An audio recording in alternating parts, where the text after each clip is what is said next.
বর্ণিল রঙে আচ্ছাদিত পুরো আকাশ, এ যেন পৃথিবীর বুকে অন্য এক জগৎ। মনোমুগ্ধকর দৃশ্যটি উপভোগ করতে বিভিন্ন স্থান থেকে ছুটে আসছে মানুষ, আকর্ষিত করছে অনেক পর্যটকদেরও। নর্দার্ন লাইটসের নিচের অংশ সবুজ ছিল, যার উপরে আলো ধীরে ধীরে গোলাপি, বেগুনি এবং লাল হয়ে উঠছিল। এটি একেবারে শ্বাসরুদ্ধকর ছিল। আমি এর সাক্ষী হয়ে নিজেকে অনেক ভাগ্যবান মনে করছি। রোববার সন্ধ্যায় চীনের উত্তরাঞ্চলের মোহে শহরে প্রথম এই অরোরা দেখা যায়, যেটি সোমবার ভোর পর্যন্ত অব্যাহত থাকে। এ সময় রাতের আকাশ ছিল সবুজ, লাল ও বেগুনি রঙে রঞ্জিত।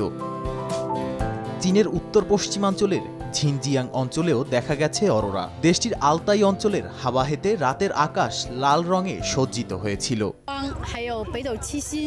অরোরা দেখতে পাওয়া সত্যিই বিরল ঘটনা। আমি উত্তেজনায় চিৎকার করা শুরু করি।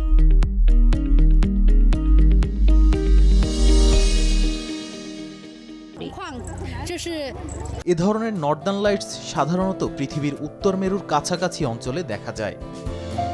নাদিম মারজান, সময় সংবাদ।